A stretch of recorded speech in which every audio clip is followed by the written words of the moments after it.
Как хорошо, что часто выходят истории. Я на вахте, с вашими классными историями вахта пролетает незаметно. Спасибо. Я работаю в пиццерии, прихожу домой с тяжелой смены и вижу новую страшилку. Аж сразу снимает усталость от работы. Спасибо вам за ваши классные истории. Спасибо, дорогой гробовщик. Слушаю вас на протяжении 10 лет. Обожаю ваши рассказы. Привет из Казахстана. Друзья, огромная благодарность за ваши лайки и особенно комменты. Комментарии очень помогают в продвижении видео. Я читаю все комментарии и стараюсь на них отвечать. А поэтому не забудь подписаться на канал, поставить лайк и написать коммент, дружище.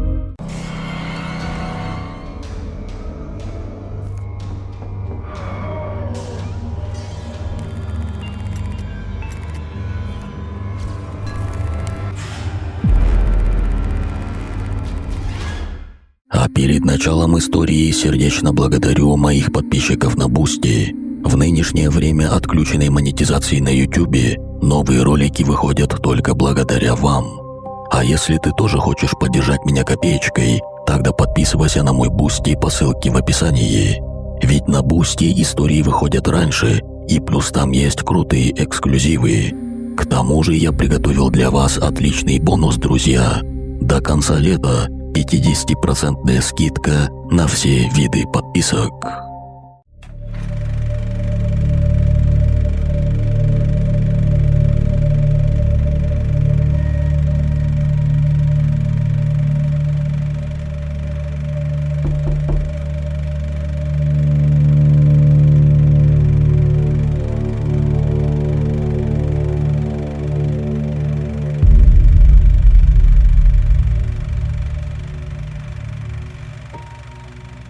Время давно перевалило за полночь, а я все сидел за кухонным столом перед ноутбуком, прислушиваясь к унылому стуку дождевых капель по отливу.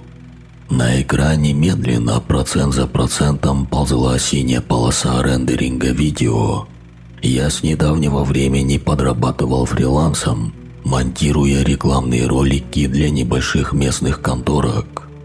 Работа, если честно, была так себе, но именно она в последнее время позволяла мне плотно есть хотя бы один раз в день.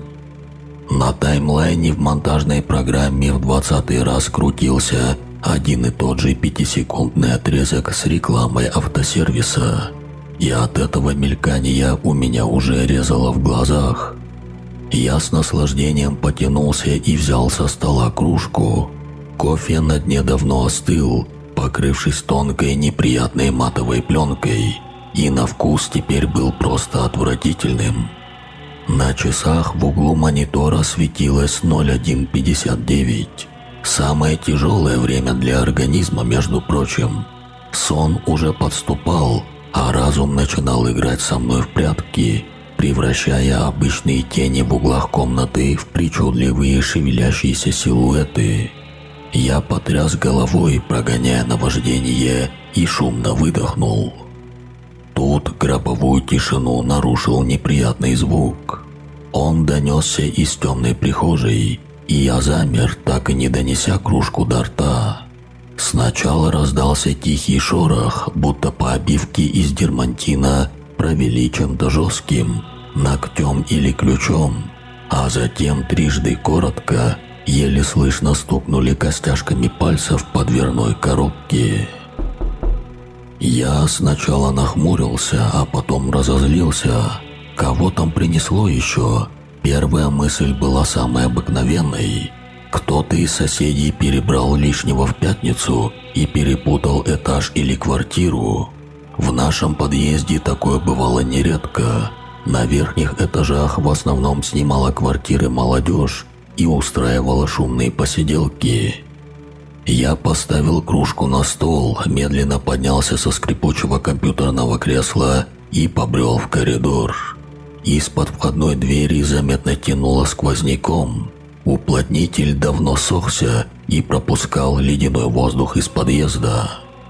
В темноте коридора я нащупал выключатель, но зажигать верхний свет не стал, чтобы не выдавать своего присутствия раньше времени. Подойдя к двери, я посмотрел в глазок. Из-за тусклой, покрытой вековой пылью лампы, горевшей на нашей площадке 3-го этажа, разглядеть что-то детально было сложно. Желтоватый прерывистый свет выхватывал лишь кусок ободранной стены со следами старой зеленой краски, кусок бетонного пола и часть перил. Я пригляделся, прямо перед моей дверью действительно кто-то стоял. Это была молодая девушка. Мокрые темные волосы грязными прядями облепили бледное, почти белое лицо, с которого ручьями стекала вода. Она была одета в легкую, совершенно не по сезону ветровку, промокшую насквозь. Девушка сильно дрожала. Я заметил, как мелко трясутся ее плечи. Она постоянно дерганно оглядывалась назад, на темный лестничный пролет, уходящий вниз к выходу из подъезда. На ее лбу прямо над правой бровью виднелась свежая ссадина. Из нее сочилась тонкая струйка крови, которая смешивалась с дождевой водой и тонкими розовыми разводами сбегала по ее щеке к подбородку. Я помедлил. Открывать дверь глубокой ночью незнакомым людям в наших краях – затея сомнительная, если не сказать безумная. Перед сном я любил почитывать криминальные сводки в интернете, в которых, кстати, порой описывались случаи, когда подсадные девицы плачем выманивали доверчивых жильцов, а потом в квартиру врывались грабители с монтировками. Поэтому я решил сначала поговорить с незнакомкой через запертую дверь. «Кто там?» – спросил я громко. Девушка от моего голоса вздрогнула и резко подалась вперед, практически уткнувшись лицом в глазок моей двери. «Пожалуйста», – залепетала она. «Пожалуйста, умоляю, откройте. Я Катя. Я к подруге Марине шла. Она на 4-м живет. Но у нее телефон выключен и домофон не работает. Я зашла в подъезд, а там на 1-м этаже какие-то пьяные мужики стояли. Они ко мне пристали, за куртку хватали. Я вырвалась, побежала наверх. Я стучала в другие двери, но никто не открывает. Пожалуйста, впустите меня, они все еще там, внизу». Она снова оглянулась на лестницу, и в ее глазах отразился такой неподдельный дикий страх, что мне стало вдруг ее безумно жаль. Я сам не раз видел местную шпану, которая собиралась в нашем подъезде погреться. Агрессивные полувменяемые отморозки, от которых можно было ожидать чего угодно. А оставлять девчонку один на один с ними на темной лестнице было нельзя. «Ладно, сейчас». Я нащупал пальцами холодную завертку нижнего замка, повернул ключ в верхнем замке. Один оборот, второй. Потянул ручку на себя и приоткрыл дверь. В образовавшуюся щель тут же ворвался резкий ледяной сквозняк из подъезда. Вместе с ним в прихожую проник удушливый запах сырого бетона, старого мусоропровода и чего-то еще. Какого-то странного, едва уловимого сладковато-кислого запаха, который мгновенно заставил мои ноздри неприятно затрепетать. Этот запах показался мне смутно знакомым, но в тот момент я не стал придавать этому значения. Катя стояла на пороге, испуганно глядя на меня снизу вверх. Она оказалась совсем крошечной и едва доставала мне до плеча.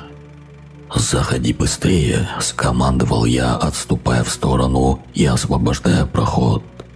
Катя не заставила себя ждать. Она буквально влетела в прихожую, едва не сбив меня с ног. Я тут же захлопнул дверь, надавил на нее плечом и быстро повернул вертушок. Катя стояла посреди коридора, не двигаясь. «Ну вот, здесь тебя никто не тронет», – сказал я максимально дружелюбно. «Снимай куртку, вешай на крючок. Я сейчас принесу что-нибудь сухое». Она не ответила сразу. Прошло секунды 3, прежде чем она медленно, будто бы преодолевая внутреннее сопротивление, повернула ко мне голову. Ее движения показались мне какими-то странными, дерганными что ли, и будто бы заторможенными. «Да, спасибо», – тихо прошептала она. Ее голос прозвучал как-то плоско, безжизненно, без тех панических интонаций, которые я слышал через запертую дверь всего минуту назад. Наверное, сказывался шок и переохлаждение. Она начала расстегивать молнию на ветровке. Пальцы тонкие, белые, с неестественно длинными ногтями заметно дрожали. Она никак не могла поймать бегунок, и я сделал шаг вперед, чтобы помочь. Но Катя резко отшатнулась назад, едва не задев спиной вешалку. «Я сама», – быстро забормотала она, стягивая мокрую куртку с плеч. Под ветровкой у нее оказался старый серый свитер крупной вязки. Он тоже был влажным на плечах, но больше всего меня поразило то, какая она худая. Под мешковатой шерстью отчетливо проступали острые плечи. Она повесила куртку на свободный рожок вешалки, но та тут же шмякнулась на пол. Я вздохнул и сам пристроил мокрую ветровку на место.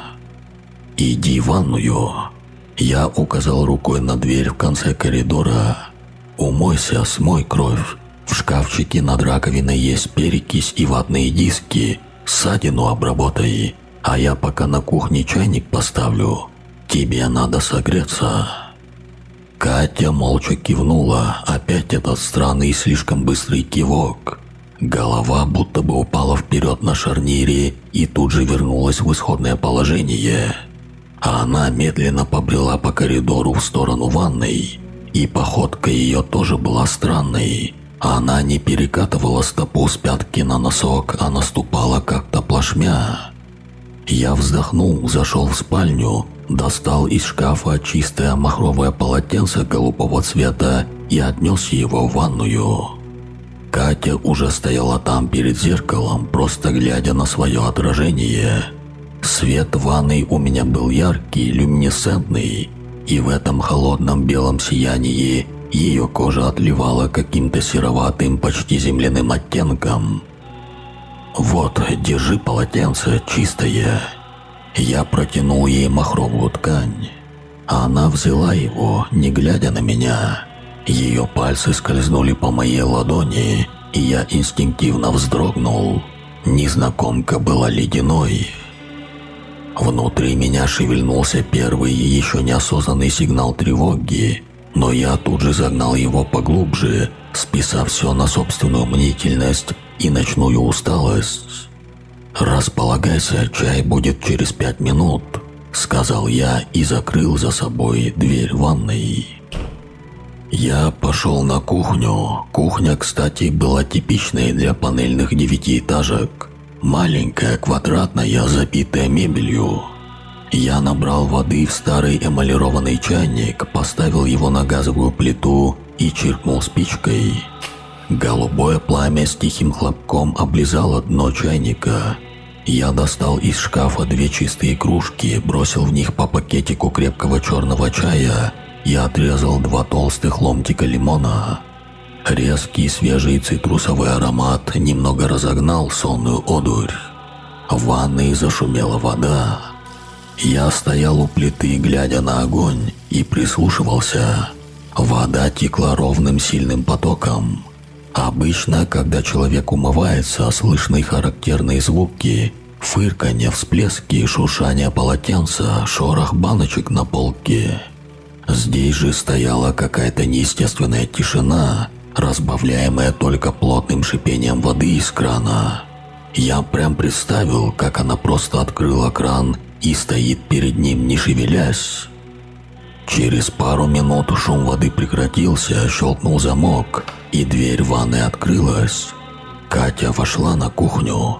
Кровь со лба действительно была смыта, но сама ссадина выглядела неестественно.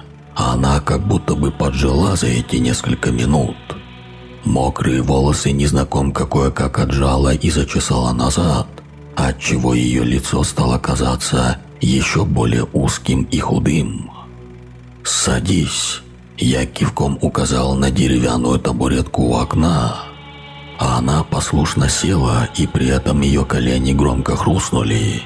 Я непроизвольно перевел взгляд на ее ноги, но Катя тут же плотно сжала колени и спрятала руки в рукава свитера. «Спасибо», – бросила она равнодушно. Чайник на плите заворчал, а затем зашелся мелким свистом. Я выключил газ, залил кружки крутым кипятком и поставил одну из кружек прямо перед ней. От горячего чая шел сильный жар, но Катя даже не поморщилась, когда этот пар коснулся ее бледного лица.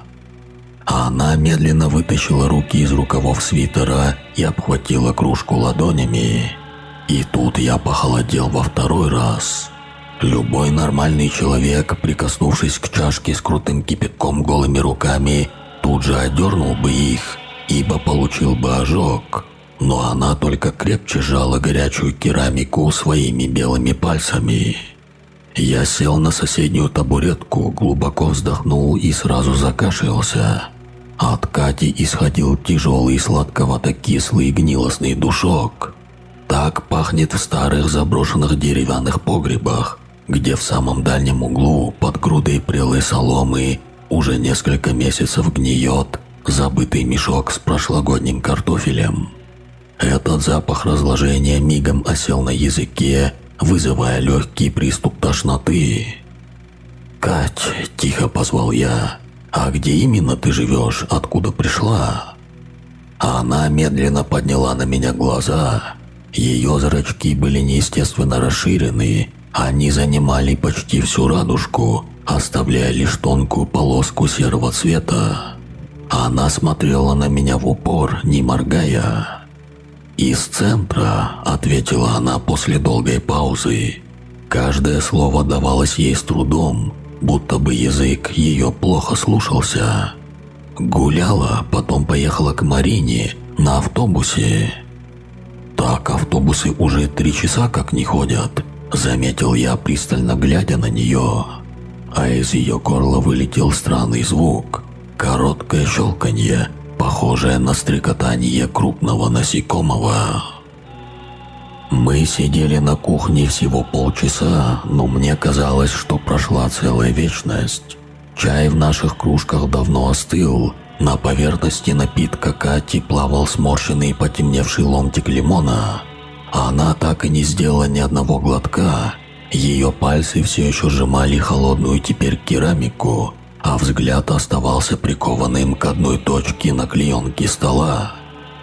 Я пытался поддержать видимость разговора, просто чтобы не сойти с ума от этой давящей тишины.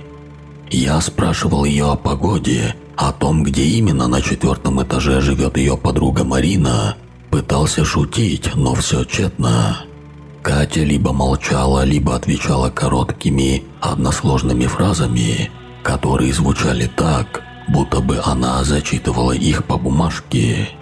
В ее голосе вообще не было никаких интонаций, ни страха, ни облегчения от того, что она спаслась, ни простой человеческой усталости, вообще ничего. Но страшнее всего было другое. Я сидел всего в 1,5 метрах от нее и в какой-то момент поймал себя на безумной мысли. Я не слышал, как она дышит. Обычно у замерзшего напуганного человека дыхание частое, прерывистое, грудная клетка ходит ходуном, а свитер Кати оставался абсолютно неподвижным. Ее грудь не поднималась и не опускалась, лишь изредка, примерно раз в 3-4 минуты, ее плечи судорожно дергались вверх, и она шумно выдыхала. После этого она снова замирала на несколько минут. Мой мозг, отчаянно цепляясь за остатки здравого смысла, пытался найти логическое объяснение этому. Может, она под какими-то сильными веществами? Сейчас полно всякой дряни, от которой люди превращаются в ходячих овощей со стеклянными глазами. Это бы объяснило и ее нечувствительность к кипятку, и странную заторможенность, и этот жуткий застывший взгляд. Но как объяснить этот запах гнили, который с каждой минутой становился все сильнее? От него уже першило в горле, а к подбородку подкатывала кислая слюна. Тут я решил, что нужно под любым предлогом выставить ее из квартиры. Пусть идет к своей Марине, пусть вызывает такси. Мне было все равно. Хватит геройствовать, тоже мне рыцарь выискался. Я потянулся к столу, собираясь забрать свою кружку, как вдруг тишину кухни взорвал громкий писк. Заверещал мобильник, лежавший на краю столешницы, а на экране светилось имя дядя Коля. Дядя Коля жил прямо подо мной. Это был еще довольно крепкий и бдительный старик, бывший оперуполномоченный на пенсии. Он знал всех жильцов поименно, всегда следил за порядком и частенько звонил мне, если я слишком громко слушал музыку по ночам. Я быстро схватил трубку. «Да, дядя Коля, привет. Ты чего еще не спишь?» Быстро проговорил я, стараясь не смотреть на Катю. Дядя Коля молчал секунды 3, и я услышал, как на заднем плане у него тихо работает телевизор. Когда он наконец заговорил, его голос был совсем не похож на обычный бодрый бас. Он говорил хриплым шепотом, от которого у меня мгновенно пересохло во рту. «Ванюш, ты дома? Дверь заперта у тебя?» «Да, дома, заперта на все замки. А что случилось?» «Не вздумай выходить в подъезд, слышишь меня? Не вздумай открывать никому, даже если полиции представляться будут. Жди, пока я сам тебе не наберу». «Дядя Коля, да объясни ты толком, что происходит?» Я не выдержал и мельком взглянул на Катю. Она сидела все так же неподвижно, но ее голова теперь была слегка наклонена на бок. Она внимательно слушала. Я был готов поклясться, что ее уши, тонкие сероватые раковины, слегка зашевелились, ловя звуки, исходящие из динамика моего телефона. «Тут кошмар, Ваня», – зашептал сосед. «Я минут 20 назад услышал на площадке какую-то возню. Думал, опять малолетки курят.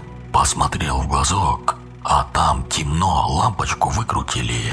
Но у меня фонарик мощный, я через щелку светанул. Господи, Сенька это, студент с 3-го этажа, из 10-й квартиры». Старик замолчал, судорожно глотая воздух. «И что с ним?» – выдавил я из себя. «Мертвый он, Ванюш. Прямо на лестничном пролете лежит между 2-м и 3-м. Его буквально наизнанку вывернули. Вся грудная клетка разворочена, ребра наружу торчат, сломано все. И пусто там внутри. Ливера нет совсем. Печень, легкие, сердце, кишки. Все вырвано. Кровь по ступенькам аж до моей квартиры дотекла. Это не человек сделал, Вань. Человек так не сможет. Там следы зубов на костях. Огромные такие следы». Мой разум на секунду отключился. Сенька, веселый парень-первокурсник, с которым мы еще вчера здоровались во дворе, мертвый, выпотрошенный прямо в моем подъезде. «Ванюш, ты слышишь меня?» Голос дяди Коли вернул меня к реальности. «Закройся на все щеколды». «Дядя Коля», – пропищал я, – «а полиция уже приехала?» «Нет еще, минут 5 назад только звонил. Должны вот-вот. А почему ты спрашиваешь?» Но ответить я не успел. Катя медленно подняла голову. На ее лице медленно, сантиметр за сантиметром, расползалась улыбка. Тонкие губы натягивались все сильнее, обнажая мелкие желтоватые зубы. Кожа на щеках натянулась так сильно, что стала полупрозрачной, и сквозь нее отчетливо проступили тонкие черные вены. Раздался противный треск. Кожа в уголках ее рта не выдержала натяжения и лопнула. Но улыбка продолжала расти, становясь все шире и шире, выходя за пределы анатомических возможностей человеческого лица. Ее челюсть с громким щелчком опустилась вниз, и я увидел, как в глубине ее рта шевелится что-то темное. «Не доела!» Со свистом прохрипела она. Телефон выпал из моих онемевших пальцев и с глухим стуком грохнулся на линолеум. Я не обратил на это внимания. Я как завороженный стоял и смотрел на Катю. Она больше не пыталась казаться человеком. Человеческая оболочка, которую она носила, начала стремительно разрушаться, будто бы старая маска из папье-маше под проливным дождем. Ее челюсть опускалась все ниже, суставы черепа расходились, губы истончились и натянулись, обнажая не только зубы, но и черные лишенные крови десны. И там, в глубине этой расширяющейся пасти, что-то быстро зашевелилось и застрекотало. Я попытался сделать шаг назад, но мои ноги будто бы налились свинцом. Колени дрожали так сильно, что едва удерживали вес тела. Спина уперлась в холодную кафельную плитку кухонной стены. Бежать было некуда. Мимо нее к выходу я точно не прошел бы. Катя медленно поднялась с табуретки. Она будто бы стала выше. Рукава свитера натянулись, и из них показались длинные костлявые запястья. Пальцы вытянулись почти вдвое, суставы на них раздулись, а ногти потемнели и превратились в узкие загнутые когти. Свитер на ее спине затрещал, а под шерстяной тканью отчетливо задвигались какие-то острые угловатые наросты, ломая очертания девичьей фигуры. Она сделала шаг ко мне. Ее нога согнулась в колени не вперед, а чуть вбок и назад. На кухне еще сильнее завоняло мертвечиной. «Ты помнишь, Ваня?» – рыкнула она. И этот голос больше не имел ничего общего с девичьим. От утробного ракочущего баса у нее задрожали поджилки. И в этот момент, глядя в ее огромные абсолютно черные глаза, я будто бы провалился сквозь землю. Мой разум, парализованный ужасом, швырнул меня в прошлое более чем на 20 лет назад. Мне тогда было всего 8 лет. Мы жили в небольшом провинциальном городке, где на окраине тянулись бесконечные пустыри, заросшие бурьяном и борщевиком. На самом краю этого пустыря стояло полуразрушенное здание старой заброшенной котельной. Взрослые строго-настрого запрещали нам туда ходить, пугая обвалами и бродячими собаками. Но для нас с моим лучшим другом Мишкой это место было центром вселенной. В тот душный июльский полдень мы играли там в прятки. Я прятался за бетонной плитой, когда услышал короткий испуганный крик Мишки, перешедший в глухой удар, а затем в тихий стон. Я выбежал из своего укрытия и увидел, что деревянный настил над одним из глубоких технологических колодцев провалился. Мишка лежал на глубине 3 метров, на куче старого строительного мусора. Он был жив, но его нога была неестественно подогнута. Он плакал от боли и звал меня. Я испугался, но не убежал. Лег на живот у самого края провала, пытаясь дотянуться до него рукой, крича, что сейчас побегу за взрослыми. И тут из темного затопленного коллектора, который примыкал к колодцу, начало медленно выдвигаться нечто. Сначала я подумал, что это крупная облезлая бродячая собака, но существо, выбравшееся на свет, двигалось на неестественно длинных костлявых конечностях. Оно было бледным, почти белым, с иссохшей кожей, сквозь которую просвечивали темные вены. Тварь приблизилась к плачущему Мишке. Тот закричал, громко, пронзительно и срывая голос. Когда с моим другом было все кончено, существо медленно подняло голову вверх. Направленный прямо на меня взгляд его абсолютно черных глубоких глаз прошил меня насквозь. Оно не стало подниматься ко мне, оно насытилось. Но тварь замерла и втянула ноздрями воздух, будто бы запоминая мой запах. Запах 8-летнего мальчика, который обмочился от ужаса на краю бетонной плиты. Милиция тогда списала все на несчастный случай. Родителям моего товарища сказали, что в произошедшем, скорее всего, виновата стая бродячих собак. Вон сколько их по заброшкам бродит. Меня, конечно, допрашивали. Следователь несколько раз со мной беседовал. Я рассказывал все честно, как и было, только мне никто не поверил. А оно и неудивительно, такое мало кому и в страшном сне привидится. Следователь просто решил, что у меня от шока помутился рассудок. Друга не спасли, и я, если честно, до сих пор чувствую свою вину за это. Ведь если бы я тогда позвал взрослых... Со временем я и сам заставил себя поверить, что это были просто собаки, что мой мозг дорисовал чудовище из детских страхов.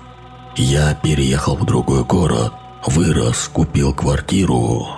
И вот теперь это существо стояло на моей кухне. «Ты пахнешь так же!» – прохрипела тварь, делая еще один дерганный шаг вперед. Ее длинное деформированное тело теперь возвышалось надо мной, почти доставая головой до закопченного потолка кухни. «Столько лет я ждала и искала». Она медленно подняла свою длинную руку, и когти тихо зашуршали по пластиковой обшивке стены, оставляя на ней глубокие рваные борозды. Морда дернулась в судороге, а взгляд уперся в мою грудную клетку, туда, где за ребрами бешено, на пределе возможностей колотилось мое сердце. Но когда когтистая бледная лапа твари метнулась к моему лицу, инстинкт самосохранения сработал быстрее, чем разум успел отдать приказ, и я резко упал на бок, скатываясь на грязный пол кухни. Раздался треск, когти существа силой врезались в стену прямо там, где только что находилась моя голова. Кафельная плитка разлетелась на мелкие осколки, осыпав меня острой крошкой. Тварь издала злобный шипящий звук. Ее лапа на мгновение застряла в разбитой стене. Я не стал терять ни секунды. Лежа на полу, я отчаянно рванулся вперед. Моя правая рука наткнулась на край кухонного стола. Пальцы нащупали рукоять ножа, которым я резал лимон. Я сжал деревянную рукоять так сильно, что заболели суставы, и, перекатившись через порог кухни, выскочил в узкий темный коридор прихожей. Входная дверь. Билась в моей голове одна единственная мысль – только бы успеть открыть. Я долетел до двери за долю секунды. Мои руки дрожали так сильно, что я никак не мог попасть пальцами по металлическому вертушку нижнего замка. Щелк. Один замок поддался, остался верхний, закрытый на 2 оборота ключа. Я схватился за связку, торчащую из замочной скважины, и повернул ее 1 раз. Металл заскрежетал. «Давай же еще 1 оборот!» Я повернул ключ во 2-й раз, но дверь открыть не успел. Длинная лапа мелькнула перед моим носом. Металлическое полотно загудело от удара, а острые черные когти пронеслись в миллиметре от моих пальцев, оставив на обшивке двери рваные борозды. Я отпрянул назад, тяжело дыша, и выставив перед собой кухонный нож. Тварь висела на потолке прихожей прямо над вешалкой, где все еще висела мокрая ветровка. Ее тело изгибалось под совершенно невероятными углами, а из пасти капала мутно-желтая слюна. «Куда же ты, Ванечка? Мы ведь еще не договорили. Тот мальчишка, не наелась я?» Тварь сделала резкое движение вперед, соскальзывая с потолка на пол, и я понял, что у входной двери мне не выстоять. Я резко развернулся и бросился вглубь квартиры, в большую комнату, которая служила мне одновременно и спальней, и рабочим кабинетом. Я ворвался в комнату, силой захлопнул старую межкомнатную дверь и повернул хлипкую защелку. Понимая, что эта преграда не задержит тварь и на 3 секунды, я уперся ногами в пол и навалился спиной на тяжелый книжный шкаф, стоявший у стены. Напрягая все силы и стирая кожу на ладонях о шершавое дерево, я потащил его в сторону двери. Шкаф с жутким скрежетом пополз по паркету, заваливая дверной проем. Книги с верхних полок лавиной посыпались мне на голову, но я не обращал на это внимания.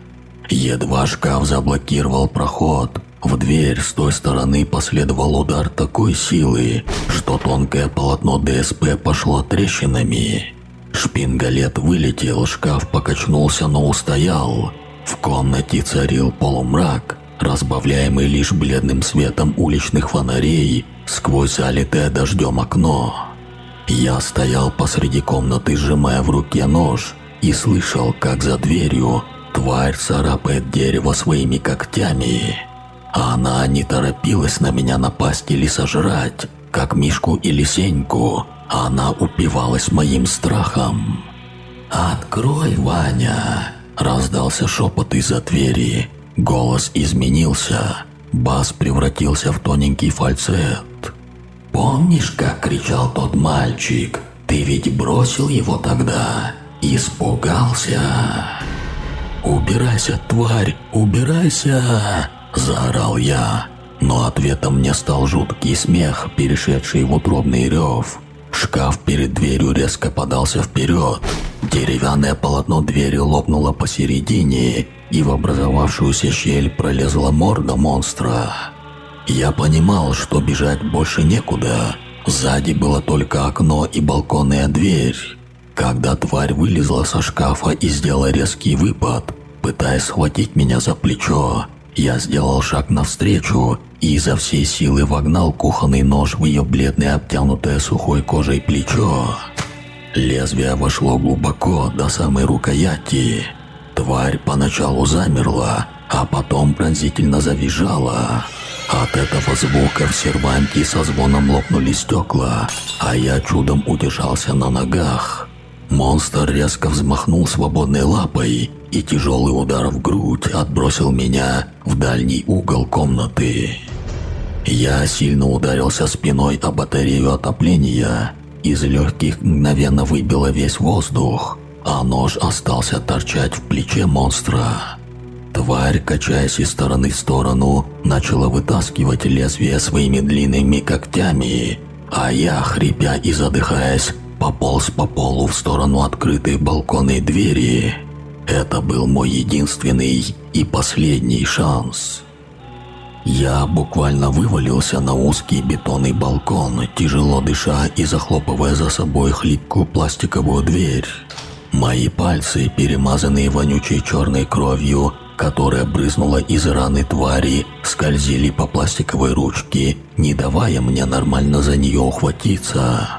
Наконец я рванул ее вверх, блокируя замок, прекрасно при этом понимая, что это секундное спасение.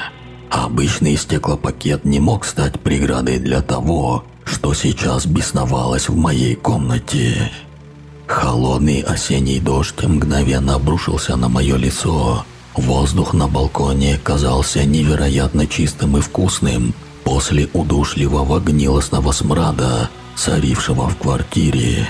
Я прижался спиной к ограждению балкона, глядя сквозь стекло двери назад в темноту своей спальни. Тварь была там. Она медленно приближалась к балконному проему. Ее силуэт, лишенный человеческих пропорций, казался огромным в полумраке комнаты. Из ее плеча все еще торчала рукоять моего кухонного ножа, а вокруг раны расплывалось темное пятно. Она наступала на разбросанные по полу книги, сминая их своими длинными когтистыми лапами. Секунд через 30 тварь подошла к стеклу вплотную и прижала морду к стеклопакету. Натянутая лопнувшая кожа на ее щеках свисала рваными лоскутами, обнажая темные пульсирующие мышцы под ней. Огромные черные глаза смотрели на меня сквозь дождевые капли, а когти отбивали какую-то только ей известную мелодию. А потом тварь медленно подняла и приложила костлявую ладонь к стеклу. Раздался противный скрипучий звук, и по стеклу побежала тонкая ветвистая паутина трещин. Я в панике оглянулся по сторонам. 3-й этаж панельного дома. Высота около 9-10 метров до земли. Внизу, прямо под моим балконом, темнела полоса раскисшего от бесконечного дождя газона, переходящая в асфальт внутри дворового проезда. Прямо у стены дома, частично перекрывая обзор, рос старый корявый тополь, чьи толстые ветви тянулись почти к самым перилам, а чуть в стороне стоял припаркованный фургон соседа, старая ржавая «Газель» с высоким металлическим кузовом. Я посмотрел на часы на руке. Было почти 5 утра. Небо на востоке медленно неохотно меняло цвет с угольно-черного на грязно-синий, предвещая скорый рассвет. Но во дворе царила мертвая тишина. Ни полицейских машин с проблесковыми маячками, которые должен был вызвать дядя Коля, ни случайных прохожих, ни света в окнах соседнего дома. Весь мир будто бы вымер, оставив меня один на один с этим кошмаром на высоте 3-го этажа. Было ощущение, что полиция либо уехала, забрав тело бледного Сеньки, либо их вызов задержался, и они до сих пор блуждают где-то на темных улицах спального района. Я остался абсолютно один. Сзади раздался резкий звон. Стеклопакет балконной двери не выдержал. Острые осколки с шумом посыпались на бетонный пол балкона, сверкая в тусклом свете уличного фонаря. Тварь просунула в образовавшуюся дыру свою длинную костлявую руку, зачем-то нащупывая замок. Уж влезала бы так. Я понял, что мое время пришло. Я, не думая о последствиях, перекинул ногу через мокрые перила балкона. Дождь заливал глаза, ветер трепал мою мокрую кофту. Я повис на руках с обратной стороны балкона, на мгновение застыв над бездной. Ноги болтались в воздухе, безуспешно пытаясь нащупать опору на скользком бетонном козырьке 2-го этажа. Над моей головой раздался клекот.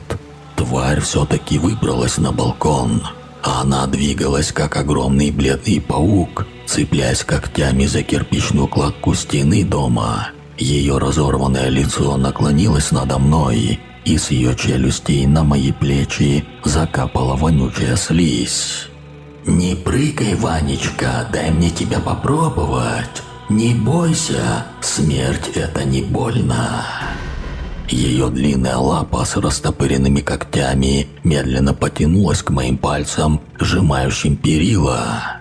«Я помогу, вытащу тебя, а потом поем». Я зажмурился и разжал руки. Секунда свободного падения показалась мне вечностью. Воздух со свистом ударил в уши, земля стремительно полетела навстречу, и я зажмурился еще раз. В общем, рухнул я на ветки тополя. Они с треском надломились под моим весом, немилосердно хлеща меня по лицу, рукам и телу. Но именно это и спасло мне жизнь, погасив часть кинетической энергии падения.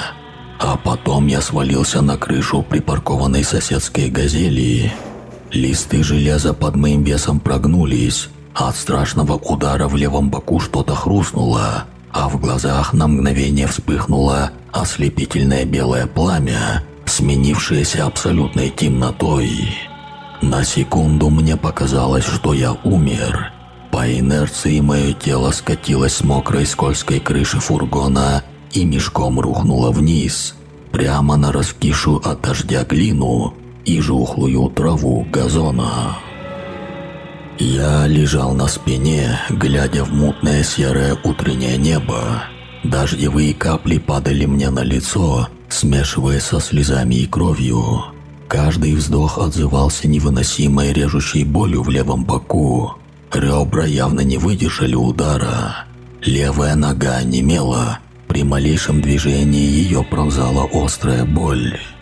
Преодолевая тошноту и головокружение, я медленно, с трудом повернул голову в сторону своего дома. Там, на высоте 3-го этажа, на краю моего разбитого балкона, стояла темная фигура. В тусклых предрассветных сумерках она казалась неестественно вытянутой и угловатой. Тварь смотрела вниз, прямо на меня. Она медленно подняла свою когтистую лапу и поднесла один из пальцев к своим изуродованным губам, будто бы приказывая мне молчать. На востоке из-за панельных многоэтажек показался первый бледный луч солнца. Как только этот слабый свет коснулся стены нашего дома, тварь резко отпрянула назад, растворяясь в глубоких тенях моей разгромленной квартиры. Где-то на въезде во двор наконец завыли сирены скорой помощи и полиции. Их сине-красные огни заплясали на мокрых стенах домов. Но мне уже было все равно. Я закрыл глаза, проваливаясь в спасительное забытье. Сейчас я пишу это, лежа на больничной койке в палате травматологического отделения. Мой левый бок туго стянут корсетом, а сломанная нога в гипсе подвешена на специальной раме.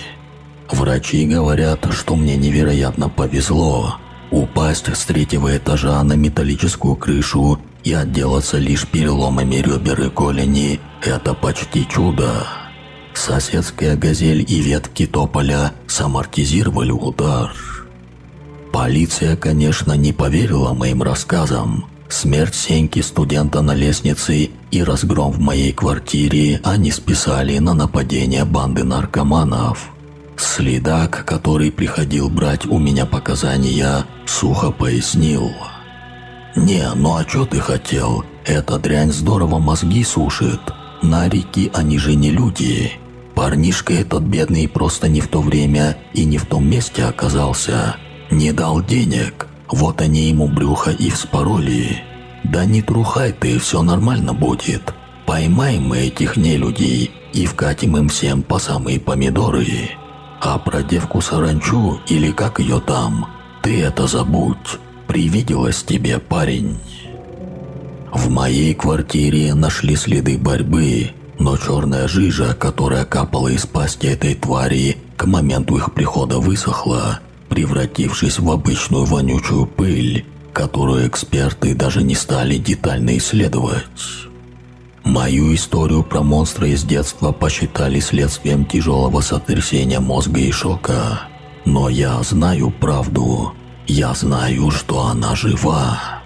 Каждую ночь, когда за окнами больничной палаты сгущаются сумерки, я не могу сомкнуть глаз.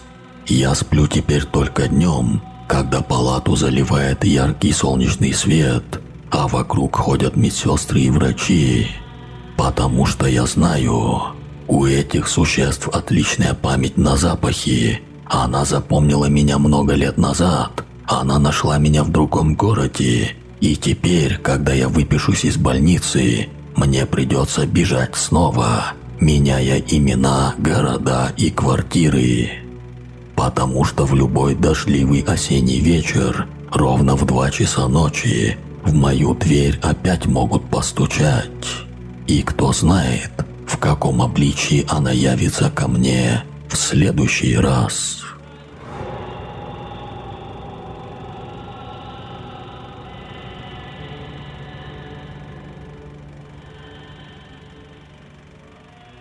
Друзья, действительно ли история на этом закончилась? На самом деле нет. Ответы на самые главные вопросы остались за кадром. А именно, что это была за тварь? Почему она преследовала именно главного героя? И существует ли вообще способ избавиться от нее навсегда? Альтернативный финал истории с дополнительным материалом доступен на моем бусти. Переходите и слушайте по ссылке в описании. Всем приятного просмотра.